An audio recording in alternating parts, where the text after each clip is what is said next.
Hello friend, नमस्कार। मैं दिनेश शर्मा। आज आपको एक खास टॉपिक पे वीडियो बनाऊंगा क्योंकि कल महाशिवरात्रि पर्व है। आप सभी को शुभकामनाएं। ज्योतिष शास्त्र और शिव उपासना, अनिष्टकारी दशा महादशा अंतरदशा में शिव उपासना से ग्रह शांति। इस टॉपिक पे मैं बहुत दिनों से वीडियो बनाना चाह रहा था, लेकिन संयोग अभी आया क्योंकि कल महाशिवरात्रि का पर्व है। तो ऐसे वक्त ये बात करना बहुत ज़रूरी है कि ज्योतिष शास्त्र और शिव उपासना का क्या महत्व है। बहुत उपयोगी वीडियो और बहुत इम्पोर्टेंट जानकारी है। बात बड़ी महत्वपूर्ण बात है ये। इसके पहले कि मैं आगे बढ़ूँ, ये मेरा मोबाइल नंबर है 7697871256। कुंडली विश्लेषण के लिए आप मेरे से संपर्क कर सकते हैं। शिव ज्योतिष शास्त्र और शिव उपासना, ठीक है। जब आपकी ज्योतिष की दशाएं चलती है, खासकर उसके पहले कि मैं आगे बढ़ूं, तो ये वाला रामचरितमानस का उत्तरकांड का 102/खा ये दोहा मैं जरूर पढ़ देता हूं आपको। कृत युग त्रेता द्वापर पूजा मख अरु जोग, जो गति होई सो कलि हरि नाम ते पावही लोग। सतयुग त्रेता और द्वापर में जो गति पूजा यज्ञ और योग से प्राप्त होती है, वही गति कलयुग में लोग केवल भगवान के नाम से पा जाते हैं। शिव उपासना की बात आ रही है, तो आगे हम चलते हैं। देखिए, यदि आपकी कोई भी दशा चलती हो, जैसे मैं ज़्यादातर कितनी दशाओं में जब आपकी दशा चलती है तो 9 ग्रह की दशाएं चलती है, महादशा चलती है, महादशा अंतरदशा। तो कितने बार भगवान शिव की आराधना उपासना करने की बात आई है।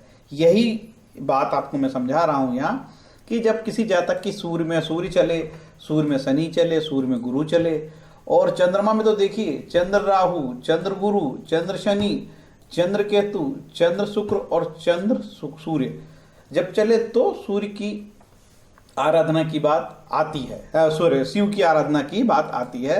यदि आपको अनिष्ट ग्रह हैं आपके और आपको कष्ट हो रहा है, तो भगवान पाराशर महाराज कहते हैं, ऋषि महाराज कहते हैं कि शिव की कृपा प्राप्त करें।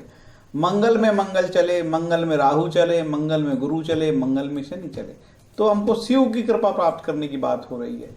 अब राहु की महादशा में राहु गुरु चले, या फिर गुरु चले, गुरु केतु चले, गुरु में राहु चले, या शनि में शनि चले, शनि में राहु चले, शनि में गुरु चले, या बुध में मंगल चले, बुध में गुरु चले, बुध में शनि चले, है ना। और देखते हैं केतु की महादशा में केतु केतु, केतु में गुरु, शुक्र राहु, शुक्र गुरु, शुक्र शनि, शुक्र केतु, ये दशाएं आपकी चलती हो, भगवान शिव की आराधना की बात ऋषि पाराशर ने कहा है। ये बात मैं आपको किस रेफरेंस से कह रहा हूँ। शिव उपासना एक अंक है कल्याण का, इसका बुक रेफरेंस नंबर 586 शिव उपासना अंक है।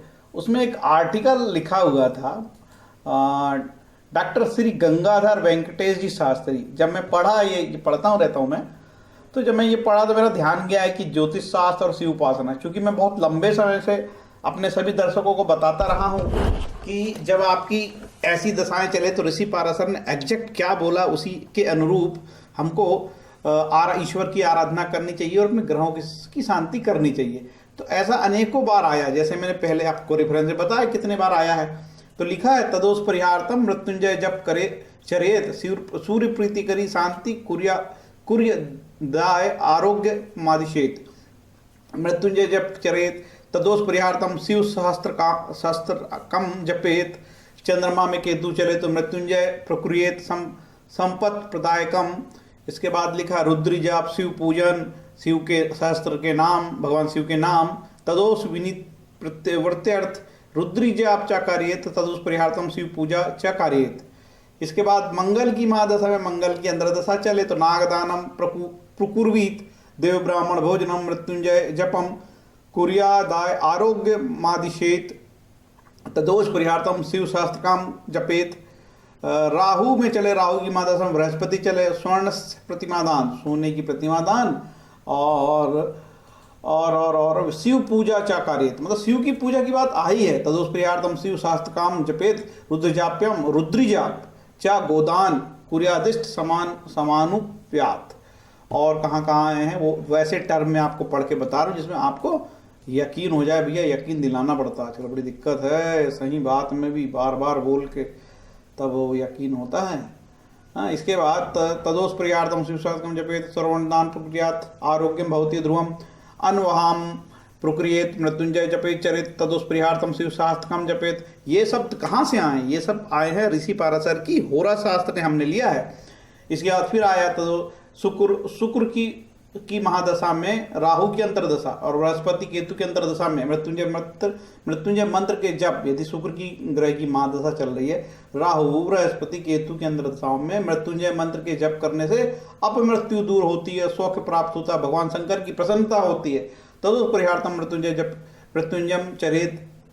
श्री मृत्युंजय मंत्र के जप, रुद्र अष्टाध्यायी का पाठ, शिवलिंग अर्चन, अभिषेक, स्तोत्र पाठ अथवा अन्य किसी भी साधन से आशुतोष की प्रसन्नता, आशुतोष मतलब भगवान शिव की प्रसन्नता प्राप्त कर लेने पर ग्रहजन्य सभी बाधाएं शांत हो जाती, अपमृत्यु भाग जाती है और सभी दिव्य सुख भोग प्राप्त हो जाते हैं। और सबसे बड़ी बात, भगवान के श्री चरणों में अखंड प्रीति भी प्राप्त हो जाती है। मार्केश ग्रहों की दशा अंतरदशा में तो प्रायः महामृत्युंजय मंत्र के जप का विधान निर्दिष्ट है। जब मारक ग्रहों की दशा होती है, खासकर अष्टमेश की और सप्तमेश की और द्वितीयेश की, धनेश की, इनकी दशा में जरूर शिव की पूजा करनी चाहिए, महामृत्युंजय जप।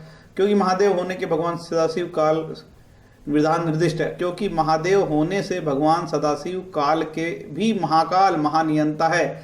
महर्षि मार्कंडेय जी ने भी अत्यल्प आयु का योग जानकर भगवान शिव की शरण ग्रहण की थी और उनकी चंद्रशेखर माश्रय मम की करिष्यति व यम की अटूट निष्ठा थी। भगवान के शरणापन्न होने पर तो वे सदा रक्षा सुरक्षा ही करते हैं।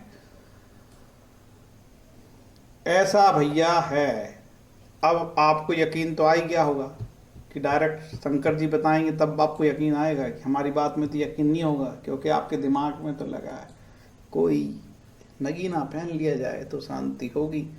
भैया ये डायरेक्ट हमने बता दिया ऋषि पाराशर ने क्या कहा था। अब आपको बहुत अच्छी समझ है कितनी सारे ग्रहों की दशा चले, खासकर सूर्य की महादशा में सूर्य शनि सूर्य शुक्र और चंद्र में तो बिल्कुल, यदि किसी जातक की चंद्रमा की महादशा चले तो शिव की पूजा तो छोड़ना ही नहीं आप। और मंगल में राहु, मंगल में गुरु, मंगल में शनि, है ना। और इसके बाद देखिए राहु की महादशा में गुरु, फिर गुरु की महादशा में गुरु केतु, गुरु राहु, शनि राहु, शनि गुरु, बुध मंगल, बुध गुरु, बुध शनि, कितने बार तो बात आ गई है। शुक्र राहु, शुक्र गुरु, शुक्र शनि, शुक्र केतु।